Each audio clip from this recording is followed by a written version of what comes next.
se habla de Varela, se habla de su excelso pensamiento político y filosófico. Pero si el recuerdo fue tan vivo por tanto tiempo, buenos maestros debían ser. Es tan vigente como si Martí estuviera acompañándonos en estos momentos. ¿Y sobre qué? Hombros fuertes. Tenemos que sostenerlo. Enseñarlo a cómo pueden enfrentar la vida.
Se abren cada mañana las ponderosas hojas de cedro de la puerta del seminario para dar paso a la juventud ávida de saber.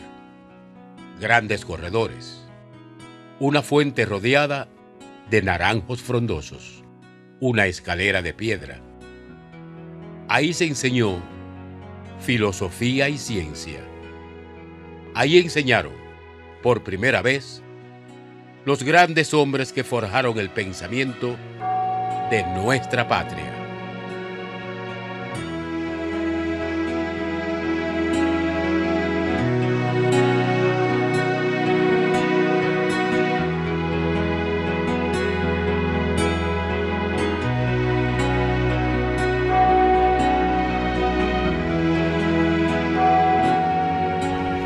Primero es el sencillo seminario de San Ambrosio, obispo de Milán, creado muy cerca de aquí, en la calle Oficios, por el obispo Diego Evelino de Compostela. Allí se enseñaban latines, gramática, canto llano. Ese colegio pequeño de San Ambrosio era bien para los niños que querían ser sacerdotes cuando mayores, pero también para otros niños. Y ahí sí había ya una educación más sistemática, sobre todo humanística, científica poco. Posteriormente viene un periodo muy importante para Cuba, el tiempo del obispo Pedro Agustín Morel de Santa Cruz, que era un obispo antillano, había nacido en La Española, en la actual República Dominicana. Pedro Agustín Morel de Santa Cruz se preocupó de fomentar una biblioteca muy importante, realizó una visita pastoral excepcional y única que se convierte en la primera historia real de nuestro país. Él la titula Historia de la Catedral de Cuba. Pedro Agustín Morel de Santa Cruz y de Lora tiene el privilegio de ser nuestro primer historiador. Se dedicó con especial abnegación al trabajo incansable de rescatar, leer y transcribir un conjunto de manuscritos que se hallaban abandonados en el Archivo Episcopal de Santiago de Cuba. En su memorable libro Historia de la Isla y Catedral de Cuba, demuestra la conciencia criolla de crear una memoria histórica que explicara las características de la sociedad cubana de su tiempo. Fue Morel el creador de nuestra memoria. Los padres jesuitas habían estado en Cuba muy al principio. En el 18 los jesuitas volvieron, pero ya en otro plano. Fundaron lo que hoy día es el Seminario San Carlos y San Ambrosio como colegio no para formar sacerdotes, sino para personas laicas, para niños y jóvenes laicos, que se llamó alternadamente Colegio de San José y Colegio de San Ignacio. Los jesuitas se fueron cuando la expulsión de Carlos III y eso pasó a ser Seminario San Carlos y San Ambrosio. en el contexto de la tradición educacional habanera, marcó pautas la labor llevada a cabo por los padres de la Compañía de Jesús. Su enseñanza parece haber sido la mejor de la isla por aquel entonces.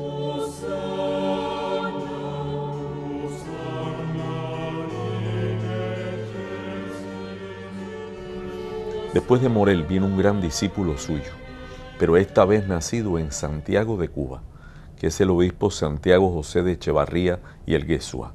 Echevarría fue un hombre ilustrado, un hombre que tenía en su biblioteca libros prohibidos, hasta los que estaban prohibidos para los que tenían aprobaciones de leer libros prohibidos. Su biblioteca fue importantísima y sobre todo lo más importante que hace Echevarría es la reforma pedagógica del seminario, que en este momento ya no es el modesto seminario de San Ambrosio, sino que va a llevar el nombre también del otro gran obispo de Milán, San Carlos Borromeo. Entonces, San Carlos y San Ambrosio es el seminario que va a pasar a la posteridad. Echevarría hace un aporte que podíamos llamar revolucionario en los estudios filosóficos y del pensamiento, al adoptar el sistema de una filosofía electiva. Quiere decir, se podía preparar y escoger dentro del espectro del pensamiento aquello que fuese más conveniente para la formación del hombre. Se fueron los jesuitas, el seminario quedó como la institución cultural importante de La Habana, y la universidad, muy cerquita de las dos. La universidad a cargo de los dominicos, el seminario a cargo del clero diocesano, dependiente directamente del obispo. Y tuvo su etapa de oro cuando el obispo era Monseñor Espada. Espada había sido un profesor de seminario, un hombre de gran actualización en cuanto a sus conocimientos abarcadores. Se dice que fue un caballerito de Azcoitia, que era una organización en la cual formaban parte los señoritos más cultos y preparados del País Vasco. Espada viene a Cuba, llega rompiendo el siglo, el año 1800, y pone sus ojos inmediatamente en el Seminario San Carlos. Allí será protagonista de una de las más importantes experiencias educativas. Inmediatamente empezó a buscar para el seminario las personas que podrían ser adecuadas para impartir esa visión de la cultura y de la fe. Propugna la investigación científica, manda adquirir en Estados Unidos los mejores equipos de experimentación para la cátedra, que organiza una cátedra en la cual va a tener un papel muy importante el joven Félix Varela. Y después de Varela, toda la generación vareliana que se formó con los dos, como Luz y Caballero, el maestro de maestros en Cuba en el siglo XIX, José Antonio Saco, que fue el que heredó la cátedra de filosofía de Varela cuando Varela se fue a España en el año 23. O sea que fue una pléyade. Hay algunos otros que no conocemos tanto, y que es una pena porque hay que estudiarlos. Los obispos tenían que estarse preocupando de ver si en el pueblecito había, además de la iglesia, escuelita y dispensario. Y Espada, por ejemplo, en eso fue una espada. O sea, porque él inclusive dejaba plata y dejaba instituido quién iba a ser el maestro que se iba a ocupar de la escuelita o la maestra, y quién iba a ser el que se ocuparía del dispensario, que muchas veces era el barbero, que además era el dentista y era el que abría heridas y cosas por el estilo. Pero en eso Espada fue una espada. Pero no solo él, en realidad todos hicieron eso. El seminario de San Carlos y San Ambrosio, cuna de nuestra nacionalidad, no se proponía únicamente formar sacerdotes, sino hombres verdaderamente útiles, capaces de armonizar el pensamiento tradicional con los nuevos cambios de la época. La aventura del conocimiento se hace frecuente al seminario. En un determinado periodo, todos los grandes talentos del occidente de Cuba están ahí en el seminario. Ahí están el orador más insigne, el ciego Escobedo. Ahí está el profesor de sociología más avanzado, José Antonio Saco. Ahí está la figura apolínea del pensamiento cubano va a ser Félix Varela, y tan pronto Espada puede, y a partir de los cambios trascendentales que se producen en la península, va a establecer una cátedra de Derecho Constitucional, que es derecho fundamental, en el cual nombra al joven Félix Varela. El seminario es pilar importante en la trayectoria de la cultura cubana. En él se gestan los primeros caminos para una reforma filosófica y una lucha contra el pensamiento escolástico. En sus aulas, sus pasillos, su patio, se escucha la voz de los grandes hombres de nuestra historia. Los pasos vivos que luchan por ilustrar el pensamiento en la formación de una conciencia de patria.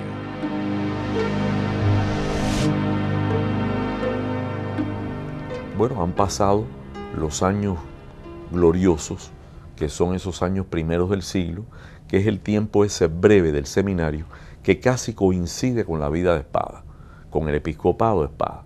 Después las cosas van a volver a su lugar. No quiere decir que no se hayan seguido formando en el seminario hombres de mérito y hombres para la iglesia, pero desaparece ese periodo activo en el cual una mirada mucho más universal y mucho más planetaria vio las cosas. Y el seminario también perdió la capacidad de emitir títulos académicos. Estoy hablando después de las leyes de Mendizábal de 1830 y tanto, que coinciden con la muerte de Espada, la ida de Varela para Estados Unidos, etc. El seminario cae en manos, no digo que de malas personas, porque no eran malas personas aquellos rectores y profesores que vinieron después hasta la independencia, hasta fin del siglo. Eran hombres buenos, con buena voluntad, pero no excesivamente cultos, y enseñaban como podían. Durante ese periodo, Echevarría, que es el gestor, y Espada, que desarrolla todas grandes iniciativas, el seminario va a formar también lo que se llamaba los hombres del siglo. Quiere decir, los hombres que no necesariamente iban a ser sacerdotes, aunque estudiaban teología y cánones, pero no iban a ser ordenados como clérigos. Iban a ser hombres al servicio de la sociedad. El pensamiento que yace en estas paredes tiene la fuerza espiritual que inició el avance de una sociedad. El seminario de San Carlos y San Ambrosio mostraba así su pujanza y su avance en la introducción de nuevas ideas. Creó las condiciones para nutrir en su seno a los primeros grandes pensadores cubanos de finales del siglo XVIII y primera mitad del siglo XIX. Fue allí, en sus recintos, donde primero se enseñó en castellano. En sus aulas se alzaron las voces que por primera vez hablaban de los derechos del hombre en esta naciente patria cubana.